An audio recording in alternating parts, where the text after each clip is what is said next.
waaw man maa ngi tudd Souleymane Dioum maa ngi nekk fii waaye jàppalekat ci benn projet bu ñuy wax projet de restauration et de réhabilitation des écosystèmes de la ville de Thiès maanaam naka la ñuy def ba delloo si naataange ci biir kéewaangi ñu ko waxee ci biir ci kéewaange gi wala boog ci li nga xam ne nii moo ñu wër waaye nag ñu gën a sukkandiku ci dekkal naataange ci forêt classée yi nga xam ne bi ko tubaab bi di sos daf ko defoon pour aar dëkk bi maanaam Thiès xam nga Thiès dafa mel ni ci xur la nekk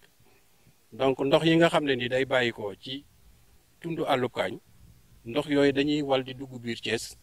di fa indi li nga xam ne ni mooy moom la ñuy wax inondation donc mbënd mi donc projet bi dafa am ñaari pàcc benn pàcc bi mi ngi liggéey ci biir dëkk bi ñu koy wax volet urbain boobu moom moo dekkal xay yi nga xam ne ni dañoo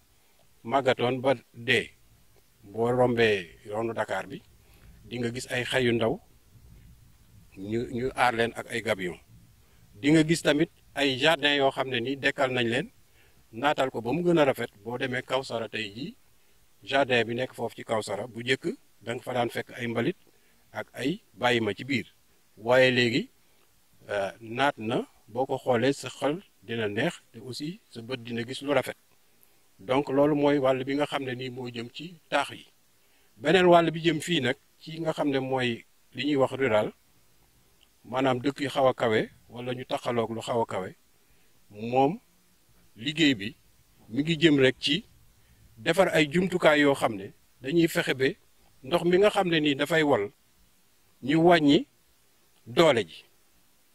ci ay jumtukaay am na jumtukaay yu ñuy wax ay buumu xeer am na jumtukaay yoo xam ne nii tamit dafa mel ni da ngay dékkal déeg bu ndaw nga xam ne bu tawee mu mën koo dékkandu ndox moomu bu taajoo li ci ëpp dafay ñiis dugg ci suuf bu ñiisee dugg ci suuf dafay nàmpatal bëtu ndox yi ci suuf su ko defee teen yi nga xam ne nii dañoo xóotoon dootuñu xóot su ko defee aussi la muy indiwaat ci jeexital mooy li nga xam ne nii réeroon na ci gàncax wala ci mala dana dekkiwaat ndax danañ indiwaat maanaam naataange boo xam ne nii dina tax ay pitax di ñëwaat pitaxu àll yi di ñëwaat wala yi nga xam ne da doon raam di nga gis aussi tey boo duggoon fii ci biir di nga gis njàndam ni mu meloon ni mu tumuranke woon njàndam bi dafa dekkiwaat ba loolu sax am na ci ay jigéen yoo xam ne nii tey boo demoon ci ñoom daan nañu wut njàndam mais daaw ak ren nee nañu li ñu am ci njàndam gëj nañ ko am te loolu li ko indi mooy ndox mi au lieu muy wal di dem léegi day wal ndànk te bu walee ndànk day ñiis bu ñiisee nàmpatal bëtu ndox yi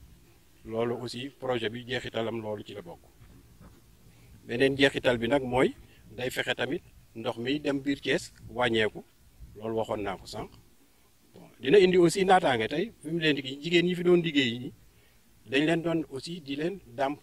du ñu liggéey noonu rek waaye bu ñu wàccee daa am ndàmpaay bu ñu leen di jox bon ndàmpaay yooyu boo leen toppee tamit dinañ la wax ne wax dëgg yàlla dimbale nañu ci suñu affaire école xale yi wala ci suñu wér-gu-yaramu doom yi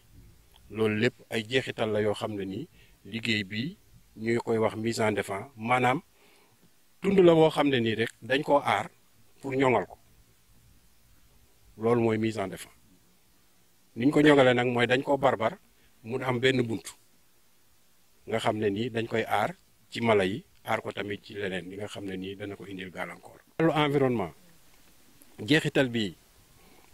yaatu na jeexital bi nga xam ne nii dafa méngoog li ñuy wax coppite jaww liggéey bi ñuy def fii dina tax tàngoor wi nga xam ne nii ñëpp yëg nañ ko dana wàññeeku ndax bu ndox bëree garab dina bëri te bu garab bu bëree tàngoor day wàññeeku xam nga ñun suñu dund mi ngi aju ci dundu garab yi ndax ñun tooke bi ñuy génnee moom la garab gi soxla moom pour dund te garab gi li muy génnee moom la ñu soxla ñun pour dund maanaam ñun oxygène lañ soxla garab gi moom lay génne bëccëg gaz carbonique moom la soxla moom ñun bu ñu nokkee mu dugg bu ñu génnee ngelaw li moom garab gi moom loolu la soxla moom pour dund. boo seetloo sax garab goo xam ne nit ñi dañuy toog ci suuf di fa yendu mooy gën a naat garab goo xam ne kenn toogul ci suuf. bii ñi ci àndal ñi ci jiitu mooy population yi maanaam askan wi ñoom dañ leen ak kuréel dañ leen def ay kuréel ñu koy wax comité de villageois de développement. villageois bi nag dañ ko àbb rek ndax fii village amatu fi léegi quartier la waaye mën nañu wax rek comité local de développement nga xam ne fanweeri nit la ñuy doon ñaar fukki nit ak juróom ñooy nekk ci liggéeyu bés bu nekk waaye ci ñaar fukki yi ak juróom dina am fukki jigéen ak juróom. loolu aussi boo gisee ñu def ko dañuy wax discrimination positive maanaam dañuy faral jigéen ñi ndax jigéen bu yokkoo bu demee ba moom boppam rek kër gi dina naat moo tax jigéen ñi fu ñu jëlee fukk dañuy jël fukki jigéen ak juróom. loolu mooy li nga xam ne nii projet bi am na ko ci jeexital ci wàllu social am ko ci wàllu tamit keewaange gi. de mise en défense réalisée dans le cadre du projet de restauration et de réhabilitation des écosystèmes de la ville de Thiès. C'est un projet cofinancé par la ville de Solingen en Allemagne et la ville de Thiès. Ce projet comportait deux composantes. Une composante urbaine qui était chargée de restaurer les jardins publics et de remplacer les caïcédras le long de l'avenue Caen, et une composante rurale concentrée sur la défense et la restauration des eaux et des sols. Alors, dans le cadre de la mise en œuvre de cette composante, il y a eu 3 sites, dont celui qu'on est en train de réceptionner aujourd'hui, qui s'appelle le site de Mbour 4. Il polarise les quartiers de route de Dakar 2, Mbour 4 et Mbour 3. Donc c'est une parcelle qui a été réalisée entièrement par l'apport des populations organisées en CVD avec des équipes qui travaillent quotidiennement composées de 20 personnes, dont 15 femmes. Donc tout ce que vous avez vu ici, c'est des ouvrages biologiques et des ouvrages mécaniques en termes de cordons pierreux, de digues semi-filtrantes, de croissants lunaires, de fosses de rétention et même de tranchées à ciel ouvert. Il y a même des types de restauration, de traitement des termitières. Donc pour sauvegarder tout cet ensemble d'ouvrages, nous avons pensé donc réaliser une clôture sur 5 hectares. La clôture permet donc de protéger d'abord l'écosystème physiquement, mais également de protéger les ouvrages. Donc c'est un système de restauration des forêts classées qui est mis ici en œuvre dans le cadre de ce projet-là. Donc vous êtes dans une parcelle de mise en défense réalisée dans le site de Mbour 4. Ce projet, il a pour objectif de participer à la réduction des gaz à effet de serre. Mais spécifiquement, il a pour objectif de restaurer la biodiversité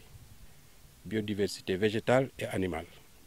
Mais également de protéger la cuvette de Thiès. Vous savez que la ville de Thiès se trouve dans une cuvette. Donc les eaux de ruissellement qui viennent du plateau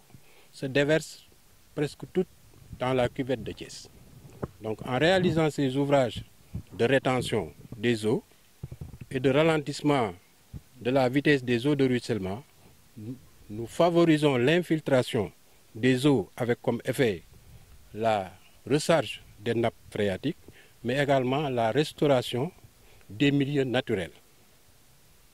Donc, spécifiquement, ce projet vise ces objectifs-là. Exactement, l'effet, l'impact final, c'est de réduire les risques d'inondation. On ne peut pas arrêter les inondations, mais on peut réduire les risques d'inondation, notamment dans les quartiers qui sont dans les communes de Thiès-Ouest, les communes de Thiès-Nord. Vous avez d'autres sites qui jouent les mêmes fonctions à Daralpeul et à Pognène-Diassap. Donc, nos travaux ont presque ceinturé la ville de Thiès pour essayer de réduire les effets des eaux de ruissellement qui causent des inondations dans la ville. L'impact de ces travaux avec des radiocrochets, on a déjà organisé des émissions à Thiès Nord, on a même également organisé des émissions à Thiorkat, et il y a eu quand même des opinions des populations qui ont senti vraiment les effets de ces travaux-là. Et même ici, quand vous voyez les quartiers qui sont plus proches, ils vous diront que cette année, depuis 2 ans, ils reçoivent moins d'eau au niveau des maisons. Bon, le projet est presque à terme parce qu'il a démarré en 2016. Officiellement, administrativement, il s'est terminé le 31 décembre, mais avec